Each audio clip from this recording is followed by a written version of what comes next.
Hello, people. I just want to say hello. And tonight we're going to do a very good, interesting story about Louie Milito and Sammy Gravano and how Sammy Gravano betrayed his friend. To give you an idea of who Sammy Gravano really is. And it's our duty to put content out to you guys. That's why we're doing this. We hope you like it. Danny, how you doing today? Good, Lee. How are you? Good, thank you. So, Danny, we're going to get into this content and really start giving people what they're asking for. And we're going to do 1 or 2 lives a week. We will be doing a live this weekend. We just haven't decided what day it's going to be. But this is a great conversation to have about Louie Milito and Sammy Gravano. Now, let's start off back when. Where was Louie Milito born? Basically, was he born? He was born in Bensonhurst, right? Yeah, he was born in Bensonhurst, Brooklyn, on 76th Street. And that's the house. I believe on 18th Avenue. Okay, and he was pretty much. He met Sammy Gravano when they were young, right, in the 70s. Yeah, they were best friends and obviously childhood friends, and they came up together. Were they in the Rampers together? I believe so.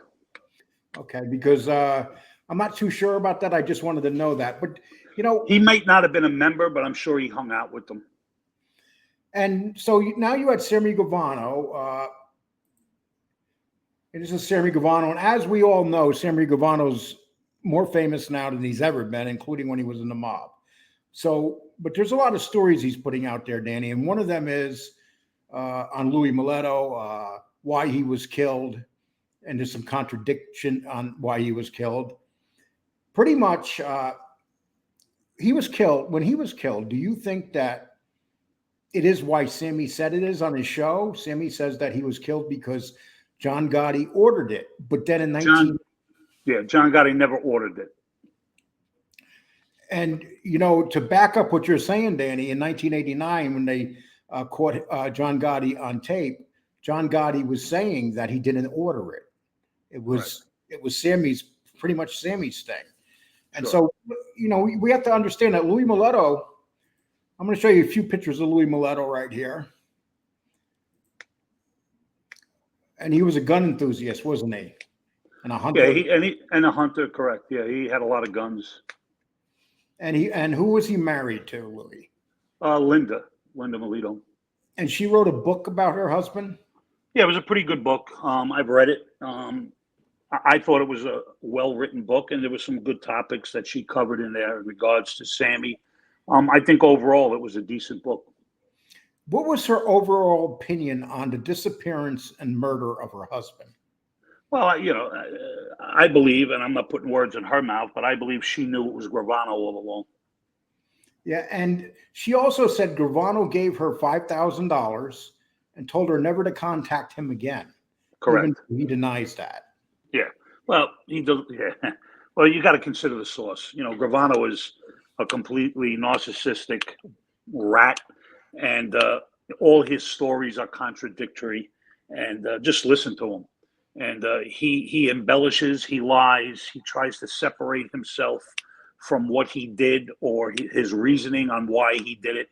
The guy's a failure, and it's unfortunate that he has a platform on YouTube to say the lies and the disrespectful comments to certain people that he had murdered. And so he pretty much had a meeting set up with Louie Milito. And Louie Milito went to the meeting, and during this meeting, Charles Caneglia shot him back once in the head. He fell down and shot him in the jaw. Basically, that's what some informants said, how they described the murder. So would you say that Sammy knew this was going to happen and pretty much set up his best friend who he grew up with all those years? Without a doubt. He orchestrated it. He planned it. And he carried it out. He might have not have did it with his own hands, but he orchestrated it.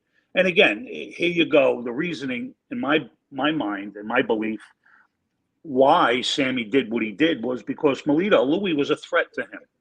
And I mean that in the sense of finances, the way Louie was coming up, in the Gambino family.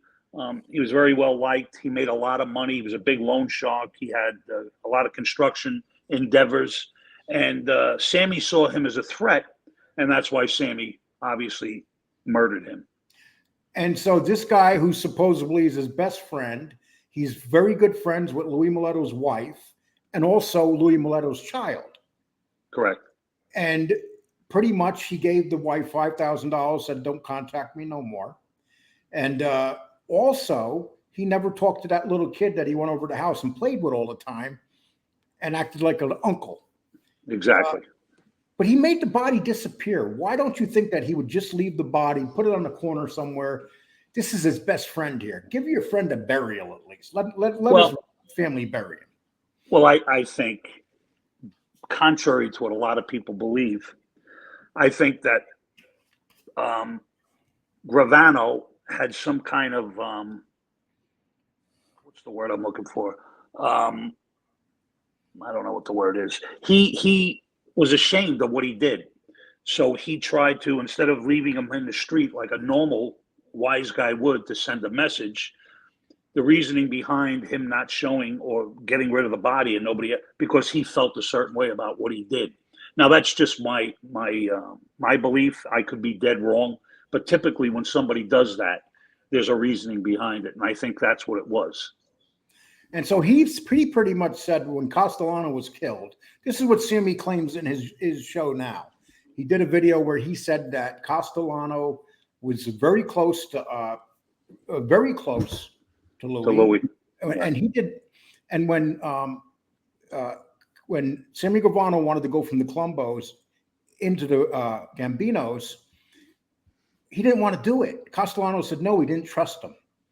And who was it that went to Castellano and gave Castellano the reasons to take him into the Gambinos?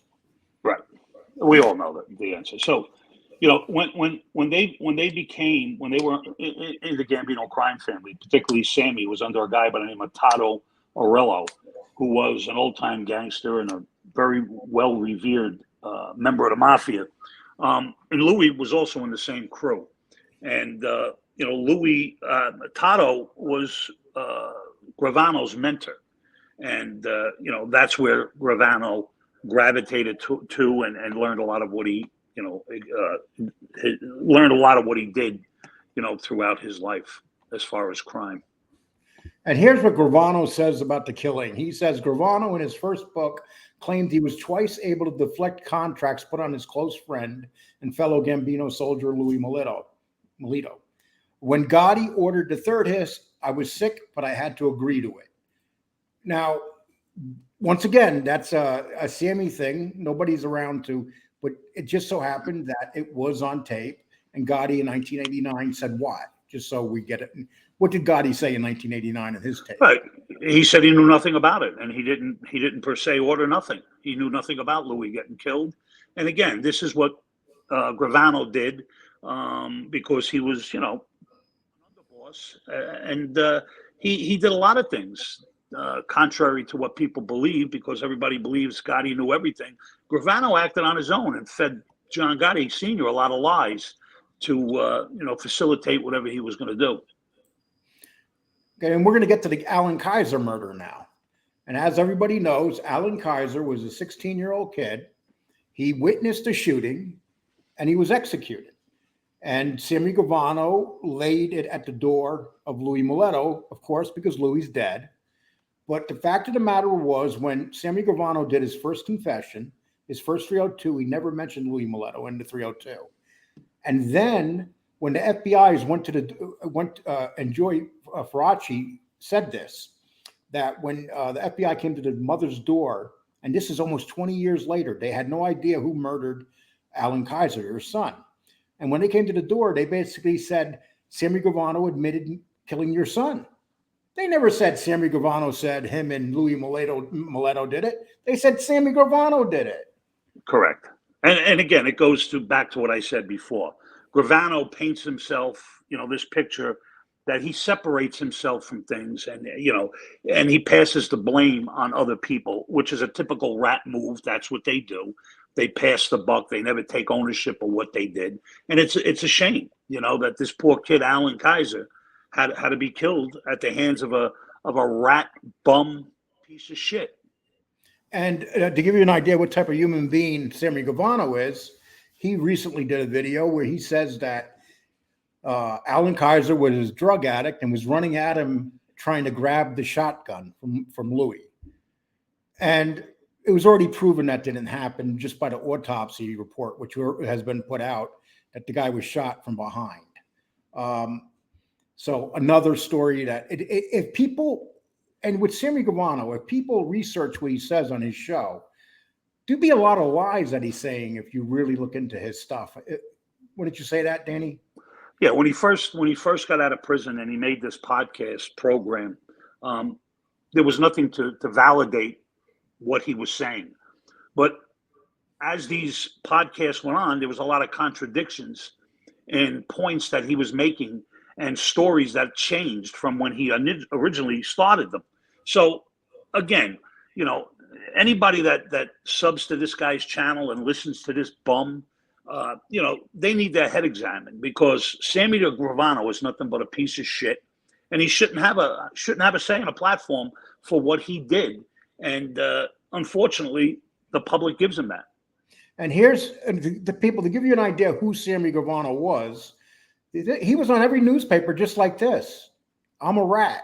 I mean, this is when he was testifying. He was on the Post, in the Times, even the Wall Street Journal was talking about it. Sammy Gravano was considered a rat. And unfortunately, because of a generational thing, he has a lot of people that don't remember that. And even some people that remember it, how much does this bother you, Danny? Even some people that remember it now glorify Sammy Gravano. And not only Sammy, the rest of these guys that are on YouTube, they're all glorified. If you look at some of the comments that people put, they idolize these people. And the funny thing is if one of their kids or their brothers or their fathers was murdered by one of these rat lowlives, they might have a different depiction on how they feel about them. Listen, anybody that's on this platform that is a rat, that has informed on people, and then they come on YouTube and they talk about it, as far as I'm concerned, is a piece of shit. And they shouldn't have a platform to come on and explain or embellish on what they did in their life, because quite frankly, they shouldn't have a voice anymore. Their voice should be with the government, and that's where it should lay. You shouldn't be out here on YouTube with people that are out in the public that you've harmed and sit out here and glorify yourself. You're a piece of shit. And what the most amazing thing is, it looks like Sammy Gravano is the one that really opened the door for all these informants to come out. And, Michael Franchise was there, but he started off on the religious side first, and then he moved on. Sammy Gravano seems to be the one that all these rats are saying, look, Sammy's doing it, I can do it. And that's what it's come down to now. It's like, it seems like every day there's a new rat that shows up. Well, it's the era of, and unfortunately, nothing happens to these people. So they're just like the plague. They keep growing and growing and growing. And before you know it, this whole genre is going to be rat infested. It's almost there as it is. And the thing too, Danny, is you had guys like that were just street guys, basically back then, like Jimmy Calandra, John A. Light, Gene Barillo. They're just guys in the street, and they made themselves into this myth. But now you got a guy like Mikey Scars coming out, who was the real deal. So are we going to see more of these guys like Mikey Scars, these serious guys? Listen, yeah, and Mikey's a rat. He accepts the fact that he's a rat. Do I have a problem with him being on YouTube? Absolutely. I wish, if he's listening, I wish that he would concentrate on the background on some of these people that are also rats, that come on here and deflect what they did to people. And I wish he would talk more about that, so he can draw these rat infested punks and bring them to the forefront. And that would be something to see. And I would be very interested in what he would have to say about all these guys that come on here and they brag about what they did. And you got guys in prison, guys like Tommy Karate, Patera that's in prison, and he's called out Jimmy Calandra. Well, Jimmy several Calandra is a times. yeah, and I don't mean to cut you off. Yeah. Jimmy Calandra is a complete failure. I don't care what he says. He changed his life. He's a bum. He's nothing but a bum, and that's all he'll ever be. He's on YouTube for the simple reason to make himself bigger than what he is. And Jimmy Calandra was not a tough guy. Not a tough guy. Talking about not a tough guy, now you got guys like Jimmy Calandra who are siding and becoming friends with, like, say, a Bill Gattulo Jr. Yeah, well, because, failures stick together, and that's across the board. And, Jimmy Calandra can come on here and say what he wants, but it's already been proven that he's a liar, he's a bum, and that's all he'll ever be. The only thing he has in his life is a Bath Avenue story that he lies about and embellishes. It's been brought out, it's been brought to light. And so, all his little fanboys and minions suck his ass and listen to him. But Jimmy Calandra, you're a bum. But here's who created Sammy Calandra. We never hear of Jimmy Calandra if he doesn't sit down with Sammy Gravano in Arizona. I mean, if you watch that video, it's like Sammy was mocking him, saying, Sammy didn't even know who he was. Yeah. And, it's like that was the beginning of it. It gets worse and worse now. Who's going to jump out? Who's going to jump out? And then you have these guys on here to have shows, these content makers that take them under their wings and kind of protect them. And it's only going to get worse. That's what I'm seeing right now in this whole genre. And Sammy Gravano opened the door, and that's why we discussed Sammy Gravano today, because these guys are here because Sammy opened the door. And Sammy was the worst of all the rats. Would you say so, Danny? I think he was the stepping stone for everybody else to follow. And Sammy Gravano was a rat before he became a rat. He knew exactly what he was going to do when he got caught, if he got caught. The writing was on the wall. He uses John Gotti Sr. as an excuse. He never owns what he did. He blames other people. And that's the number one rule with a rat. They deflect and they blame other people for what they did. Yeah, and you're seeing a lot of that. I mean, you have a guy, whether you like John Gotti Sr. or not, the man sat in prison and died in prison. And you have guys now questioning him as a gangster. It's like, isn't it kind of funny that these guys who ratted are questioning John Gotti as what he was? Well, any rat on this platform has no legitimacy. I don't care what they did. I don't care if they killed people. I don't care if they jumped off a building. I don't care if they ran down 80. Okay, well, I lost Danny there, so I'm going to hope that he comes. Oh, Danny. These guys have no validity whatsoever. They're nothing but liars. And how do you legitimize somebody that comes on a platform that ratted, and now they want your attention and they want to tell you their stories? Their stories are non-existent as far as I'm concerned. If you're a rat, you shouldn't have a platform to say what you did or didn't do. And Robert Rosso of Convict Inc. has kind of proven that Jimmy Calandra is pretty much a fraud, and a lot of his stories have been exaggerated. Has he been in the street? Without a doubt. Has he exaggerated many stories? Without a doubt. But you got guys like Tommy Reynolds, let's say. You got guys like Patera. These guys are in prison, and they're like yelling from the prison. We don't even know who these guys were. What they're saying is a bunch of lies. I mean, now we have guys in prison that are reaching out, trying to say, come on, stop giving these guys all this credit when they don't deserve it. Isn't that kind of funny? Did you ever think we would get to that part, Danny, where these guys in prison don't want these guys getting all this glory out here? Well, of course. I mean, and again, it goes back to these guys are doing life. Or some of these guys are doing life, like Tommy Patera. What has he got to lose? I mean, what has he got to lose? He's coming on. He's saying that Calandra is a bum, is a rat, and he shouldn't have a voice. He certainly never met Patera, and then he came out and said he did, and then he found out that the picture was photoshopped, but he still says, oh, I met Tommy. Listen, I don't give a shit what he says. How do you believe a guy that goes an extra mile to put a picture and say he went and visited him? I mean, come on. He has nothing, man. He's nothing but a big mouth. He's going to beat people up. He changed his life around. He did this. He did that. He's another blowbag, Barney Rubble. That's all he is. And you know, the main reason we're bringing this up is because it's true. It's not like we're making things up about these guys, Danny. We're not. I mean, this is fact. You know. And us as a partners, as a team, we've been attacked by John A. We've been attacked by Billy Gattulo Jr., and we've been attacked by Jimmy Calandra. So we must be doing something right, Danny, don't you think?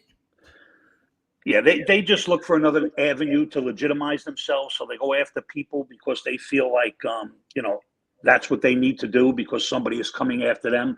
Well, quite frankly, they have no platform to go after anybody. What is their legitimacy? They're nothing but rats. So why should they go after anybody? They have no right to talk about people when they can't even explain why they became a rat legitimately. So, you know, they blame everybody. So and our goal as a show is we don't care what anybody says. We are going to go after the rats no matter who they are. And we're going to talk mob stuff. And would you say, Danny, that's pretty much what our content's going to be from this point on? 100%. And Danny, say people would say, they'll say to you, Danny, we thought you were going to leave the show. What would you say to those people? What I would say is I really don't give a shit what anybody says, because at the end of the day, I'm here and I'm going to do what the fuck I want to do. And that's the bottom line. If somebody doesn't like it, then they can unsub and go fly a kite. I really don't give a shit. And Danny, how many people have we gotten since this was announced a couple of weeks ago that have said, you know, we love you guys, we want you, you know? Well, I'll put it to you this way, and this is not. I got 82 messages and 36 emails saying to what your point is, and they're all over the United States and overseas. And you know, so if somebody goes out of their way to do that, I think the right thing to do is give them what they want to hear, and that's it, and that's what we're going to do. And if somebody feels a certain way, that's perfectly fine. You can unsub and you can go where you got to go. There's no love lost, no animosity, because at the end of the day, we're going to do what we want to do. And if it offends somebody, hey, listen, so be it. And the bonus for you guys that are watching us, that like us, we're going to give you mob content. People might say, Danny, that why did we get caught up in insanity? It's kind of hard sometimes to stay out of it, isn't it? Well, you know what it is? The hardest thing is that when you have certain people that attack you, but they wouldn't come to your face, but they'll tell you to come down to them. They're the guys that are the big shots. They're the guys talking shit. So why don't they seek people out that they have a disagreement with and do what they got to do? Again, that's not going to happen. So, you know, it's like the new Zoo review. You remember that show when you were a kid? That's what these guys are. It's called the new Zoo review, and that's what it is. It's a zoo. But listen, they can keep calling people names, and the bottom line is they're making a joke out of themselves, because the fact of the matter is they're not doing nothing.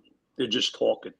And it's not really mob stuff. It's like, let's talk about mob stuff, people. And we're guilty of this too, and we're not going to be guilty of it no more. And that's the biggest thing that we're talking about. Where does Sammy Gravano go from this point on? He's 78 years old. He just signed a big contract where he can't even talk about things that he's been talking about. So he's obligated to these bigger studios now. So here's a 78-year-old man acting like he's in his 20s, making future plans. What do you think about all that? Well, this is his rec time.